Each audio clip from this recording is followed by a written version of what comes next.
السلام علیکم ساتھیوں، آج کی ہماری کہانی کا نام ہے شیخ چلی۔ کسی شہر میں ایک بڑھیا رہتی تھی۔ اس کا ایک بیٹا تھا، بہت بے وقوف اور نکما تھا۔ وہ ہر وقت خیالی پلاؤ پکاتا رہتا تھا، یہ کروں گا وہ کروں گا، مگر کرتا کچھ نہیں تھا۔ لوگ اسے شیخ چلی کہتے تھے۔ بڑھیا نے گھر میں چند مرغیاں پال رکھی تھیں، وہ ان کے انڈے بیچ کر اپنا اور بیٹے کا پیٹ پالتی تھی۔ ایک دن اس نے شیخ چلی کو انڈوں کی ایک ٹوکری دی اور کہا، لو بیٹا، بازار جا کر یہ انڈے بیچ آؤ تاکہ 4 پیسے ہاتھ آئیں اور میں کوئی دال روٹی پکا سکوں۔ شیخ چلی نے انڈوں کی ٹوکری سر پر رکھی اور بازار کی طرف چل پڑا۔ بازار میں آ کر ٹوکری اپنے سامنے رکھی اور آواز لگانے لگا، انڈے لے لو، انڈے لے لو، مرغی کے انڈے لے لو۔ شیخ چلی جب آواز لگا چکا تو سوچنے لگا کہ جب میری ٹوکری کے سارے انڈے بک جائیں گے تو میں ان پیسوں سے اور زیادہ انڈے خریدوں گا، پھر انہیں بیچ کر خوب دولت کماؤں گا۔ جب میرے پاس ڈھیر سارے پیسے جمع ہو جائیں گے تو میں بھیڑ بکریاں خرید لوں گا، ان کا دودھ بیچ کر خوب پیسے جمع کروں گا۔ جب میرے پاس بہت پیسے جمع ہو جائیں گے تو میں گائے بھینس خرید کر ان کا دودھ بیچا کروں گا، گائے بچڑی بھی دیں گی اور اس طرح میرے پاس بہت سی گائیں ہو جائیں گی۔ پھر میں انہیں بیچ کر گھوڑے خرید لوں گا اور گھوڑوں کی تجارت شروع کر لوں گا۔ میں بہت قیمتی اور اعلیٰ نسل کے گھوڑے خریدوں گا۔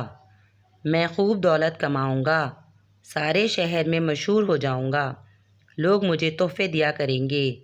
جب میں گھوڑے پر بیٹھ کر بازار سے گزرا کروں گا تو لوگ مجھے جھک کر سلام کیا کریں گے۔ میں ایک شاندار محل بنواؤں گا جو بادشاہ کے محل سے بھی زیادہ خوبصورت ہوگا، لوگ اسے دیکھ کر عش عش کر اٹھیں گے۔ محل میں ضرورت کی ہر چیز موجود ہوگی۔ میں اپنی ماں کو بھی محل میں لے آؤں گا، وہ بھی محل کو دیکھ کر بہت خوش ہوگی۔ میں اس کا ہر طرح سے خیال رکھوں گا، اسے کوئی کام نہیں کرنے دوں گا، وہ آرام سے محل میں بیٹھ کر قسم قسم کے کھانے کھایا کرے گی۔ محل میں بہت سارے نوکر چاکر ہوں گے جو دن رات ہماری خدمت کیا کریں گے۔ میں اپنے شہر کے غریب لوگوں کو کھانا کھلایا کروں گا، انہیں اچھے سے کپڑے لے کر دیا کروں گا۔ ہوتے ہوتے میری شہرت بادشاہ تک پہنچ جائے گی۔ بادشاہ اپنے وزیر کو میرے پاس بھیجے گا جو مجھ سے آ کر کہے گا، حضور، بادشاہ سلامت آپ سے ملنا چاہتے ہیں۔ تب میں اس سے کہوں گا کہ میں بہت مصروف آدمی ہوں، بہرحال وقت ملا تو ضرور آؤں گا۔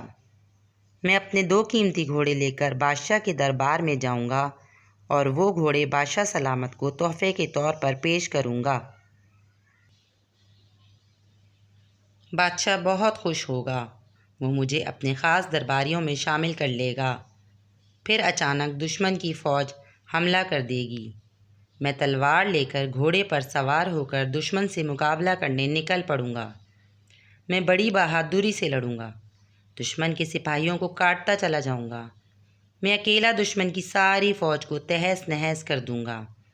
بادشاہ اپنے محل میں کھڑا میری بہادری کے جوہر دیکھ کر حیران ہو رہا ہوگا اور دل ہی دل میں سوچ رہا ہوگا کہ یہ کتنا بہادر نوجوان ہے جس نے اکیلے ہی دشمن کی فوج کو مار بھگایا۔ بادشاہ آگے بڑھ کر مجھے سینے سے لگا لے گا، وہ میری بہادری سے اتنا خوش ہوگا کہ مجھے اپنی فوج کا سپہ سالار بنا دے گا اور مجھ سے کہے گا، اے شیخ چلی، میں نے آج تک تجھ جیسا بہادر اور نڈر نوجوان نہیں دیکھا۔ پھر بادشاہ اپنے درباریوں کے سامنے اپنی خاص تلوار انعام میں دے گا جس کے دستے پر ہیرے موتی جڑے ہوں گے۔ پھر ایک روز بادشاہ مجھے اپنے محل میں دعوت دے گا، وہ مجھ سے کہے گا کہ اگر تم میری بیٹی سے شادی کر لو تو میں تمہیں اپنا وزیر اعظم بنا لوں گا، مگر میری نظر تو بادشاہ کے تخت و تاج پر لگی ہوگی۔ میں تو اس ملک کا بادشاہ بننا چاہوں گا، بھلا وزیر اعظم کی کیا حیثیت؟ اس لیے میں صاف انکار کر دوں گا، کہوں گا نہیں، میں تمہاری بیٹی سے شادی نہیں کروں گا۔ یہ کہہ کر اپنے گھوڑے کو زور سے ایڑی مار کر آگے نکل جاؤں گا۔ اور پھر شیخ چلی نے زور سے لات ماری تو وہ سامنے رکھی ہوئی انڈوں کی ٹوکری کو جا لگی۔ ٹوکری الٹ گئی اور سارے کے سارے انڈے ٹوٹ گئے۔ شیخ چلی ہاتھ ملتا رہ گیا کہ یہ اس نے کیا کر دیا۔ پیارے بچوں، جو لوگ کام نہیں کرتے اور شیخ چلی کی طرح خیالی پلاؤ پکاتے رہتے ہیں، ان کا یہی انجام ہوتا ہے۔ تو کیسی لگی آپ کو میری آج کی کہانی؟ اگر اچھی لگی تو پلیز میرے چینل کو سبسکرائب ضرور کر دیجیے گا۔